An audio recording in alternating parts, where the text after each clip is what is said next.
In this episode, we speak to retired Master Sergeant Patricia Baisden.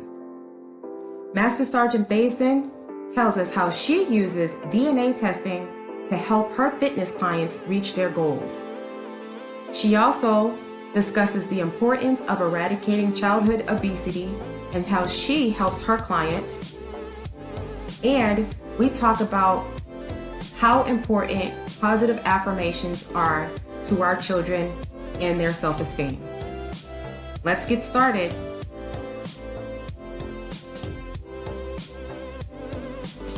You are listening to Sister Soldier Entrepreneur. Sister Soldier Entrepreneur is a podcast created for and by an African-American woman veteran entrepreneur. The host is Rolande Sumner, CEO and founder of Butter Angels Handcrafted Skincare and U.S. Army veteran.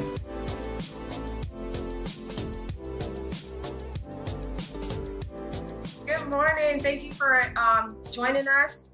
And, I'm excited to have you here, Pat. Well, good morning, and thank you very much. Delighted to be here. Great. So let's jump right in and tell us how you came upon your entrepreneur journey, because one of the things you do is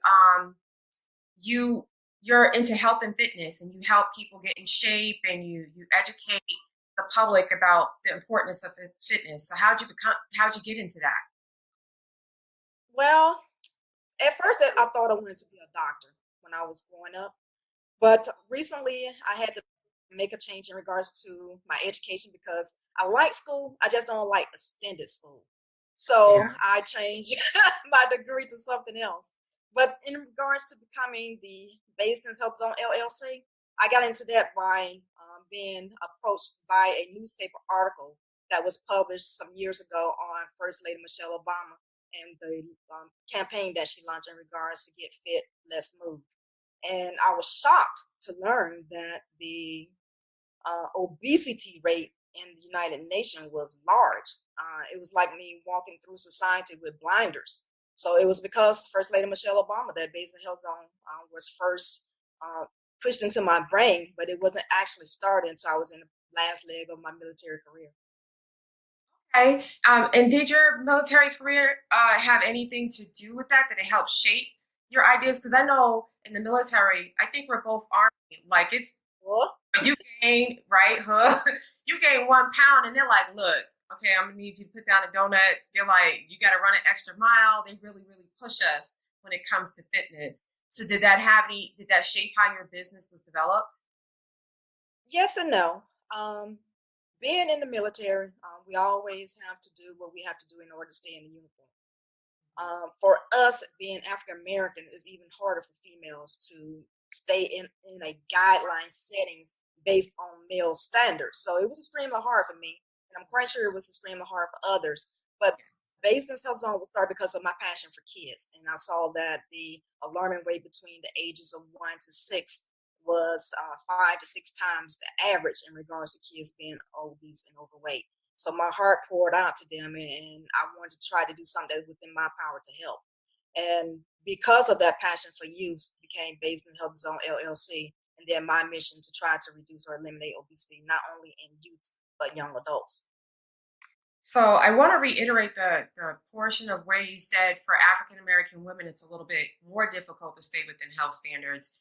For those who aren't military, particularly Army, and probably Marines too, our health standards, our height and weight standards are pretty stringent. So they don't really allow for curves, and African American women happen to be a little bit more curvaceous. Our bones happen to be just a little bit more dense and heavier, and they don't really allow for that.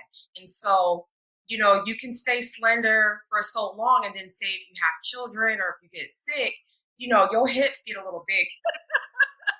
Like, bam.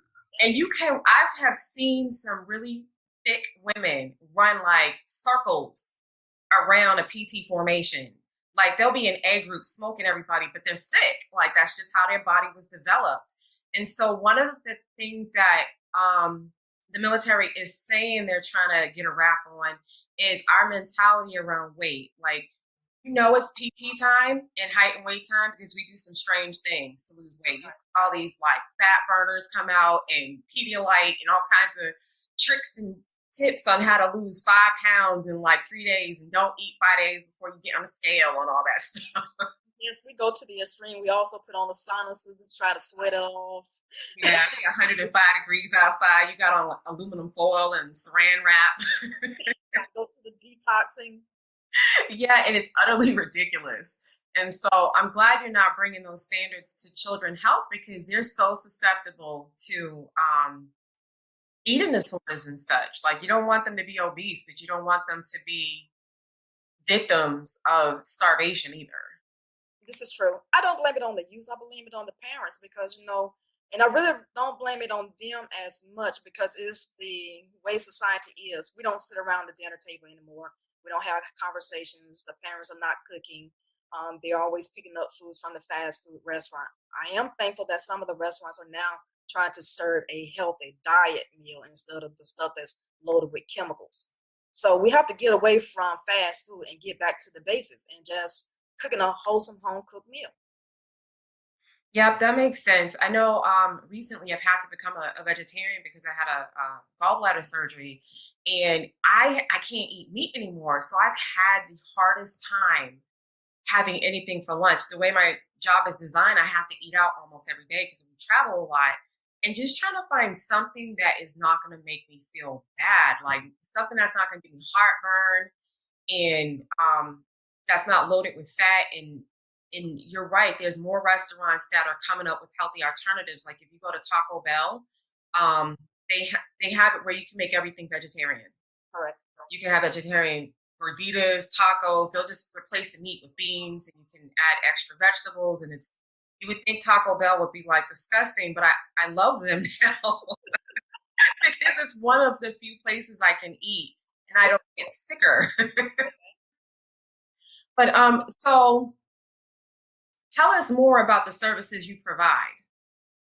Basin Health Zone LLC, our specialty is reducing weight, and we do that through a combination of education as well as physical exercise.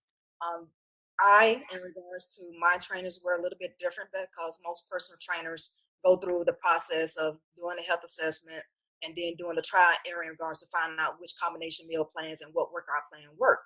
For Basin Health Zone LLC, we're able to do a faster and safer result by having our clients do what we call a DNA test. And with that DNA test, it identifies the genes that's making them obese and find out what vitamin supplements that are not in their system that they're lacking in order to help us create a better meal plan for them. And then with the meal plan comes the exercise plan.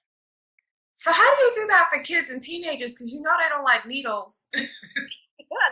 No adults like needles either. And I know. we don't do needles. It's a simple swab. You take a swab inside the gums on the left and right side of the cheeks, and you send it into our labs, and the lab do all the work. So it's painless. It don't require any needles, and the results come back within 2 to 3 weeks.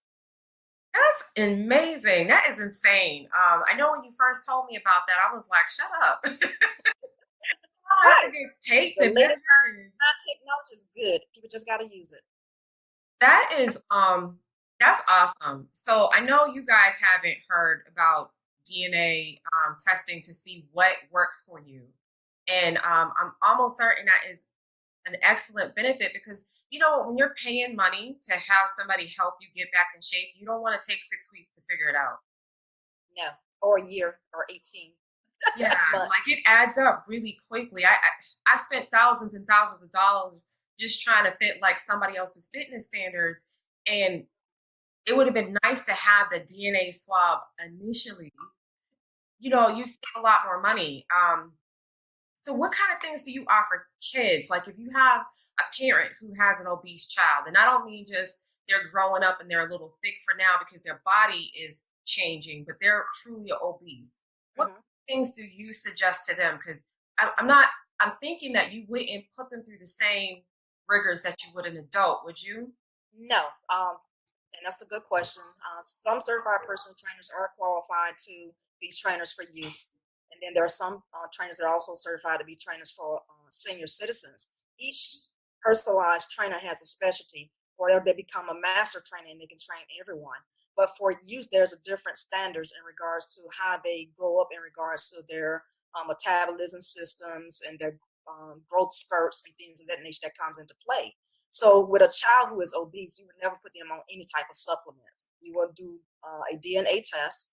You find out what's lacking in their system and add the foods that they need that carries those nutrients that they're lacking. And then you give them a fun workout plan, which is going to be different. Today, our kids don't get out at all. They're stuck in the house with a computer or a TV and a game system. Mostly to help kids lose weight, you just have to get out and have fun. You get to take them biking, hiking, basketball, baseball, football, something just to get them moving and doing anywhere between 30 to 45 minutes of a strenuous workout per day. And then a Um, hydration. okay, yes, the water is definitely important. Definitely important. I see it, my children, particularly my daughter, if she doesn't drink enough water, like everything is just so different. Her breath is different. She smells different when she sweats. She's cranky. She's exhausted. So what? And I mean like clear, clean, no sugar, no. Don't put any of those colorful drops in there. Just regular clean water goes a long way. And I could tell you for sure when you're working with a little teenage girl, tell her about her hair and skin and how clean water will affect it. You won't ever have any other problems. That is so true. The There's, more water that you drink, no pimples at all, and keep your nails clean, and you won't have no acne. they will beat you to the filtered water. They're like, Mommy, we had 6 gallons today. You're like, no, wait a minute, we got to take it slow. So, what do you suggest for parents? Because this I know this could be a concern for a lot of children are obese because of their parents' habits and behaviors. So, I can only imagine that you're not just treating the child, you're also treating the household because if mom is eating it or dad is eating it or grandma is eating it, of course baby girl and baby boy are going to eat it. So what treat how do you treat the environment that the child is in? I'm glad you asked that question. What we would like to do is once we get a client that is a youth, is to sit down with the entire family and then educate them on the type of foods that they're eating and help them to see what's actually in the labels that identify the ingredients inside of the food that they're eating. If you're eating 80% of your food from a box or a can, you're right there is the number one start. You have to get away from that. You have to go back to your fresh foods, fresh vegetables, and things that you cook that are already coming from the ground itself and not from a can or a box. Some people don't understand the servings that it says. If you have an item that says it's 2 servings, but it's 350 calories, then you got to remember you have to divide that and then see what actual servings are per each intake. And most people, when they get that box meal or that canned meal, they eat the entire thing. So they're actually eating 3 servings when you're only supposed to be eating 1 serving. Okay, so can you give us some practical suggestions on how to get started? Because I could tell you for one thing, and it took us a while. We weren't, well, my husband and I are a little fluffy, but our household isn't an obese household. Like I cook a great deal. We eat out maybe twice a week. But I had to take out the cans. Like we might have one can of beans in the house, and that's because I don't want to always have to soak my beans. But we might have one can, we might have one box, but a lot of stuff is, a lot of stuff is fresh. So Mm-hmm. for the family who is just starting, you want to make a change, they're afraid about how much it's going to cost, how long it's going to take. What do you suggest? Okay, I'm glad you asked that question too because it's simple. All right, for an average family, what we would like to do is sit down at the table and pull out their grocery bill. If that grocery bill saying that they spend an average of 100 to 200 some dollars every other week, and then we look at what they're buying, we show them that they can get that in fresh food and it'd be a whole lot cheaper. And then we teach them how to go shopping. You don't want to go up and down the aisles. You want to walk the corridor of the store. So if you're going up and down the aisles, you're getting the canned foods, the box foods, the stuff that's already heavy saturated with fat. But if you walk the perimeter of the grocery store, that's everything that's healthy. And because we haven't educated our families in regards to how to shop, They just go based on what they're normally intaking or what makes them feel good or taste good. But then when they start picking up the weight, then they're under the impression that they did something wrong. They can't lose the weight, and then they want to know where the weight coming from. It's because the physical education component inside the schools are no longer there.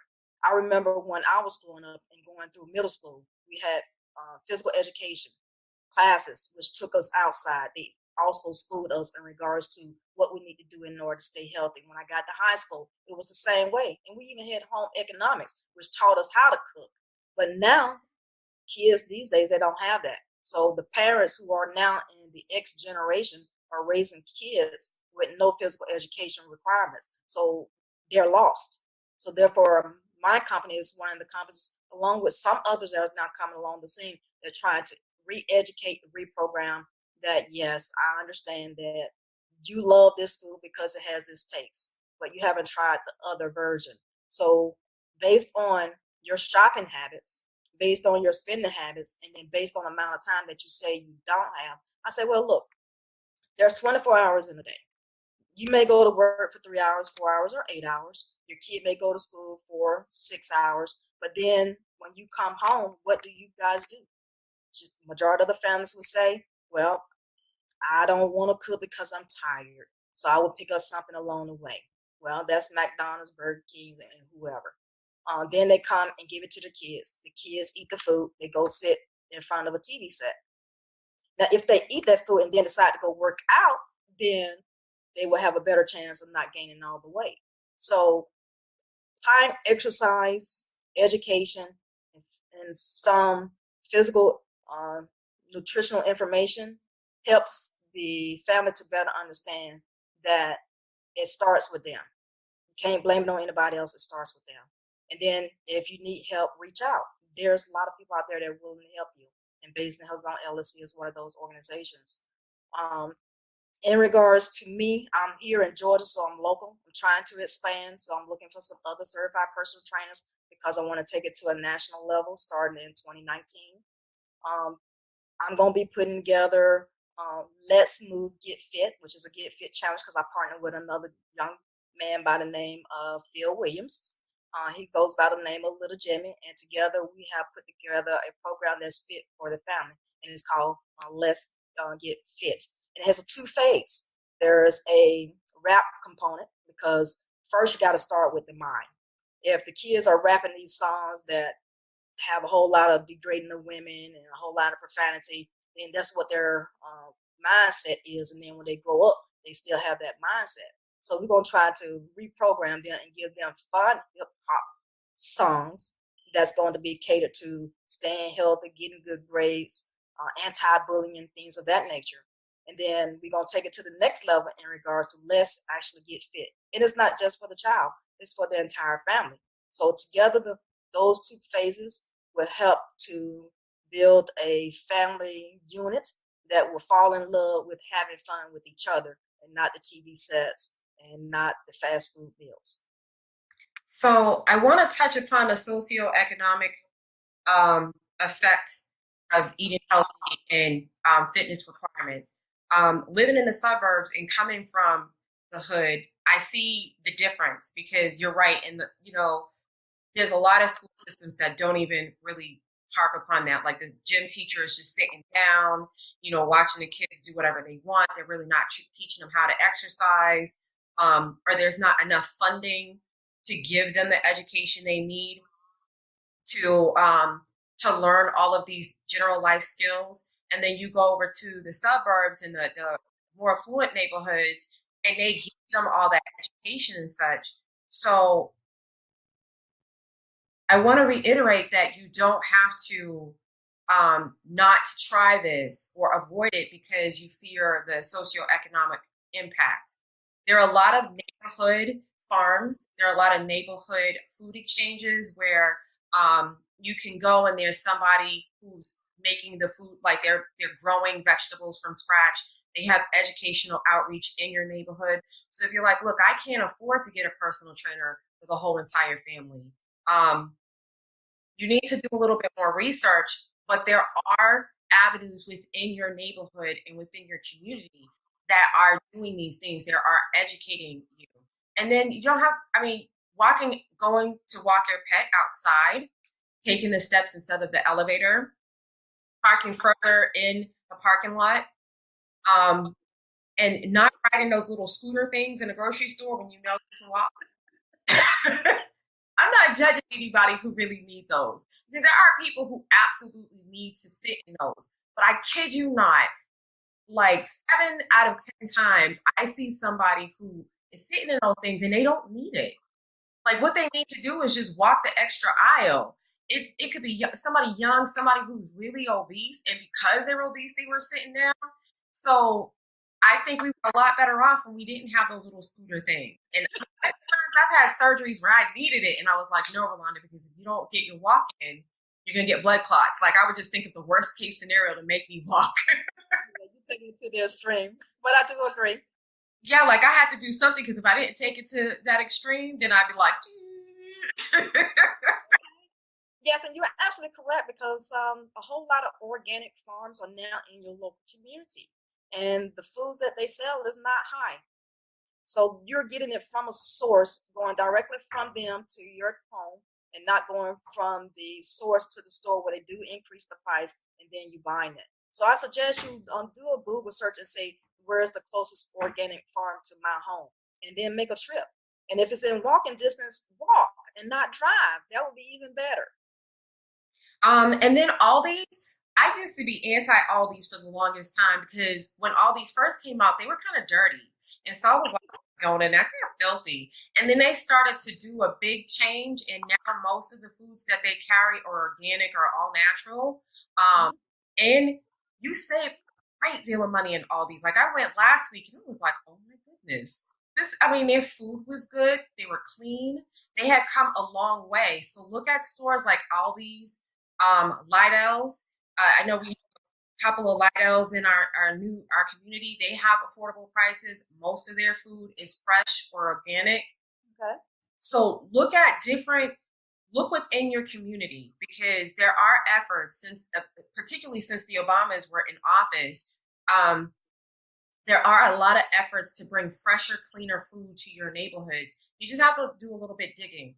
I know for sure Walmart has increased um, their alternative foods a great deal. Like I can find vegan food in there now, as opposed to 5 years ago when I couldn't find anything.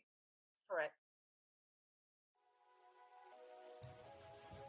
Now, a word from our sponsors. Podbean is an easy-to-use, all-in-one podcast hosting and publishing platform.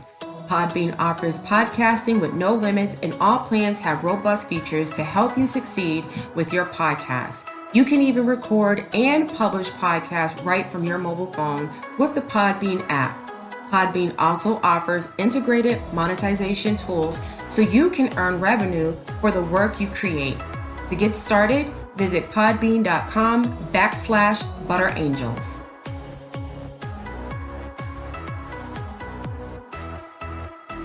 Butter Angels handcrafted skincare creates natural vegan skincare products made with exotic ingredients from around the world.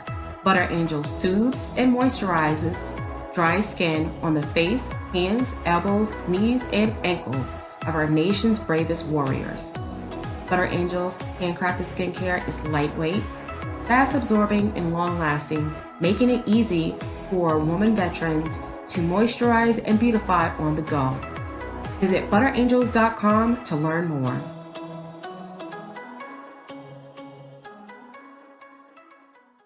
What other suggestions do you have for families who need to? You know what? I want to back up for a second. I want to ask another question. What suggestions do you have for families to change their language? Because our language in America about weight is very destructive. You either are too fat or, you have to be skinny. What do you suggest about the language that should be used about healthy weight in the household? I suggest that you throw out the word weight and focus on just being healthy because each individual is going to have a different weight size. But as long as you meet what they call the CDC standards, then they consider you to be healthy. Me personally, if if your back hurt, your knees hurt, that's because you got too much weight. If it's hard for you to walk from your car to the front door of any building because you're out of breath, that's your indicators that you weigh too much. For kids, they shouldn't have any health issues. And if they do, it's because they're not eating right, they're not hydrated, and they're overweight. So there are signals out there to help you identify what you need to do in order to change. Uh, weight, some people like to say, well, weight and diet shouldn't be two words used in the same sentence. I don't like the word diet at all because it means that you're trying something, it didn't work, so now you're going to try something else that's not going to work. Um, the key has always been just move, get out, get some sun, play, and then you'll be okay. But since we're not doing any of that in today's society, then we have health issues. Okay. So we should avoid words like weight and substitute it with healthy, you know, avoid words like diet and say lifestyle change, like That's correct. do a lot of substitutions in your vocabulary. I think it's important, particularly if you have little girls, and it seems to be more prevalent amongst boys too nowadays with eating disorders. That we change our vocabulary and we change what we look at. So in our house, like when Alicia was younger, I didn't let her look at different magazines like Vogue and 17 because they were so into the super skinny. And I knew my daughter was going to be curvaceous. And so now when she's 13, she doesn't really, she's like, I don't want to read Glamour or Teen Magazine. I don't even understand why they're saying all this stuff. Um, I think that's an important thing to consider when you are trying to make your family healthy, especially Mhm. if you are a family of color or a blended family, because people of color, we happen to be more curvaceous. Um, Mhm. our bodies are shaped a little bit different. Like our booties are bigger, our hips are bigger. We shape out a little different, and it starts younger now because of the hormones in our food. And Right. so, you don't want your kids to walk around thinking, "Oh, I'm fat," and you're like, "Where?" Like I Right. don't. Why you're not fat? You're growing. Like you have a pooch because your sexual Mhm. organs are developing. So, what other suggestions do you have for families to improve and make long life changes, generational changes? Okay. Well, I'm glad you asked that question. Me being a single mother myself, I have two sons, and when they were growing up, which was in the early '80s and '90s, majority of the young boys will always be outside playing, having fun. But then they would make fun of the little girls who, like you said, had the curved buttocks or starting to develop in regards to the breast line area faster because of the steroids and hormones that are in the food. The young ladies, instead of them actually ignoring that and then sharing that information with their mothers to ask them why the young boys are doing what they're doing, and then have a conversation with the parents of the kids. See, here's what I foresee the what I call the rat race circle. Parents are not neighbors to each other anymore. When I grew up, it was the entire village. When we was lacking in something, my mom would go knock on the door and say, "Can I borrow?" They say, "Sure, here." When we would do something that was not supposed to be done, the neighbors see us do it, they would call our parents. We would get in trouble. Well, today, when you try to do that, then you have parents going to the initiative or the outrage state and say, "No, that's not my child. You got it wrong. And how you supposed to be doing that? You don't need to be doing that. You need to stay out of my business." And they don't believe the adults anymore. So I think that if we come back together as a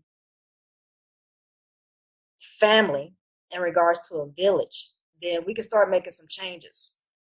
Changes is going to start with the parents because the programs that we had in the school, the parents, did not take them out. The school system did because they thought it was lacking.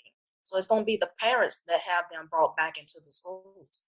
The Obamas did their best in regards to launch the programs in regards to making sure that the foods in the school are healthier.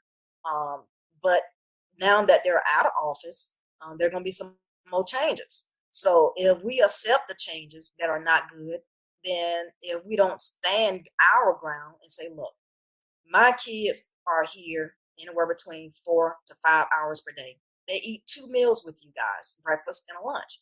If those meals are unhealthy and my kids are gaining weight, then we have to change it and then give them the exercise.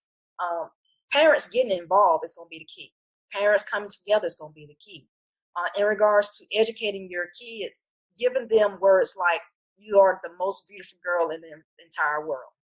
Uh, you're the most intelligent girl in the entire world. Helping them to learn positive words at an early age is going to help them ignore the mean words that's going to come along for people that haven't been taught how to respect others, because it goes back to respect. If you love yourself, you respect yourself. And if you respect yourself, you respect others. So when I'm out in the community, I always show everybody respect. I say, yes, sir, no, sir, yes, ma'am, no, ma'am, even to the kids. And then the kids say, why are you calling me a ma'am? I said, because you are a young lady. And all young ladies deserve respect, and they should be called ma'am. You shouldn't let nobody call you out of your name. If you're not going to be addressed as ma'am, if your name is Tasha, you want to be say Miss Tasha or Miss So-and-so. So respecting yourself, educating yourself in regards to positive affirmations will help you to identify who you need to be for yourself, and then spread the love. And Yes. spreading the love will help us love each other and others, so that we would want to be better for ourselves, our family, and our friends. So I want to go back to the whole school lunch thing, right? And this is my daughter taught me something. She went to school and she saw her little friends coming with healthier lunches, and she came home and she was like, "Mommy, I want you to make my lunch." And I almost passed out, like, what? Why? And because since I retired, I make my family breakfast every single morning, and I make most dinners at night. Every once in a, like I said, we eat out twice a week, and it's usually around like every Friday and then every other Wednesday when I have to do Toastmasters. But I cook every night. When she came home and said, "I want you to make my lunch," I was like, "What?" I was already making lunch for my husband because he can't stop and eat. I was like, "Oh my God, more work." However, it saves us money. So instead of me spending $50 for her school to pay for her school to feed her something that is not going to really nourish her, she's still hungry by the time she gets home. I put that money and I still keep a little money just in case we don't have time that day, but I put that money into her regular lunch, and she takes part in what she wants. So she chooses, like, "Mommy, I want," they have these little like tuna fish packets where they have crackers. She I chooses. love those. Yes. She chooses what she wants to eat. She chooses her little snacks, and I don't make it 100% healthy. It's like an 80-20 rule. She does have snacks when she comes home, but she feels healthy about what she's eating. She's full, and you'd be surprised how full you can get kids when you give them something healthy to eat. It doesn't have to be all carrot sticks or anything. There's a lot of different choices. And if you're not spending your money with the school, then your school is going to start looking at what's available, because they have to buy that money. I mean, they have to buy that food ahead of time. And if more Right. parents are not feeding their kids stuff at school, then the school is wasting it. And so now they have to look at, like, why is this being wasted? What's going on? Um, and making lunches is not that hard. There's a lot of prepackaged healthy stuff that you can just throw in a bag really quick. Already cut apples, little juices, or little bottles of water if you don't want them to have a big bottle of water. The schools are becoming more conscious. So if you want your daughter to have, or your child to have something, water all day, write them a note and say, "Hey, my daughter needs to drink water between every period." And they will treat it like a medical requirement. Yes. Yep. If you don't listen to your request, go to your doctor and say, "Hey, pediatrician, I need you to write a note for my daughter or my child. I have a daughter and a son, but for my child to drink water, throughout the day." And they have to abide by that. And like I said, the trick for little girls is just telling them that their hair and their skin is going to look beautiful, and you'll have never have any more problems. But Right. then also positive words of affirmation. Your kids need to hear it all the time. If you're disappointed, Tell them that they're disappointed in what they did, but not particularly them. You know, Correct. because if you say I'm disappointed with you, then they feel like personally there's a problem with them. But if you say I don't like your action, then they're like, okay, I need to fix that action, but my parents still love me. But positive words of affirmation. At first, it doesn't seem like it's sinking in until they regurgitate something you said, and then you're like, okay, they are listening.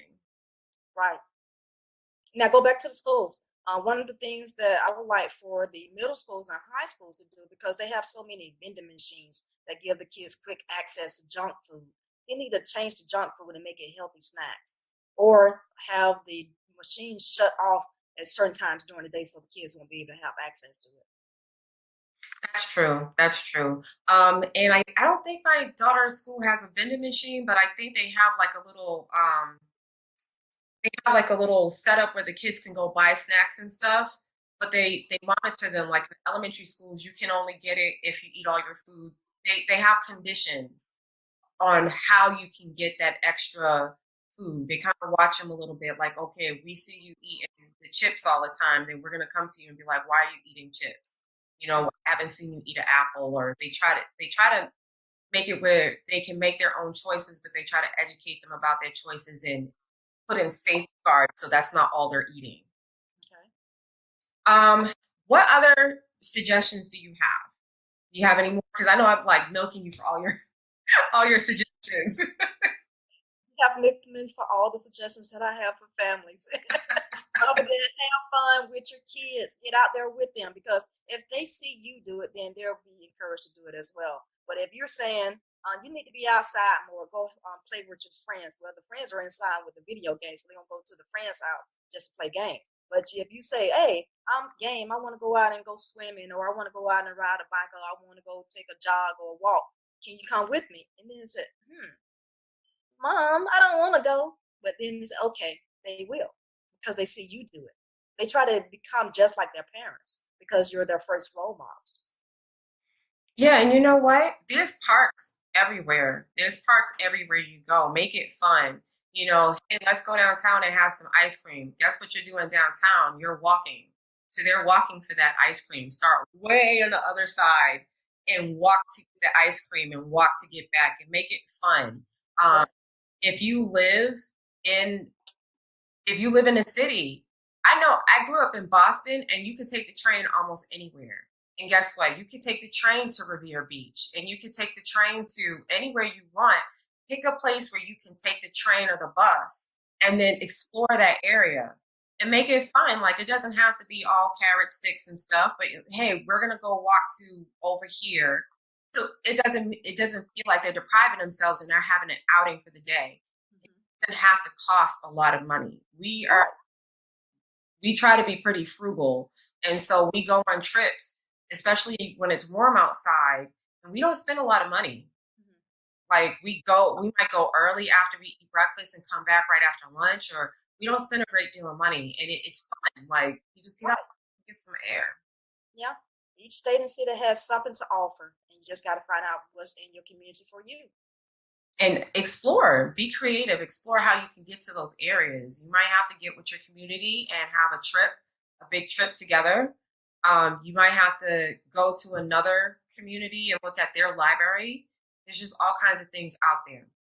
How can we get a hold of you? How can we find you so we can get those wonderful services and get our DNA test? Awesome. I'm on social media in regards to Facebook as well as Twitter. On Facebook, you can find me at www.facebook.com /Baisdens with the S Health Zone. And then for Twitter, I'm going to be BH Health Zone.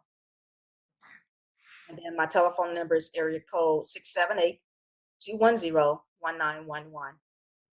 Okay. And you do personal services, like you go to people's houses, families' homes, and do personal services. They don't have to necessarily come out to you. That's It's correct. like personal services and people coming to me. I'm Well, spoiled. in research, I found that most people that are looking to try to stick to their New Year's resolutions don't want to be a part of a gym anymore, because they say they lock them in, then you have to pay all these fees, and then they really don't go. So that's a waste of money. So we're trying to fit the need of our client. If our client said, I'm a little bit shy because I am morbid obese or overweight, or I don't feel comfortable being among a whole lot of people. If you want me to do this program, we will come to them and we will set up their own fitness program using the things that are in their homes. Excellent. Awesome. So everybody, all of the contact information you need is listed below. Go ahead and check it out. Check out her Facebook page. Check out her website. She's got a lot of good things on there, a lot of good tips, and follow up with her because your New Year's resolution, March is like 7, 8 days away. And usually once we hit up into March, the New Year's resolutions start to fall off. All right. Yours doesn't have to fall off. You can take slow, easy steps so you can sustain. And next year, this won't be a resolution. It'll just be a way of life. Correct. Thank you so much, Pat, for visiting us. Thank you so much for coming out and educating us. This is awesome. If you want to learn more about her, check out my blog, Sister Soldier Entrepreneur, on butterangels.com. And she has a wonderful article about family, fitness, and health, and as well as how to get a hold of her. And thank you so much. I appreciate it.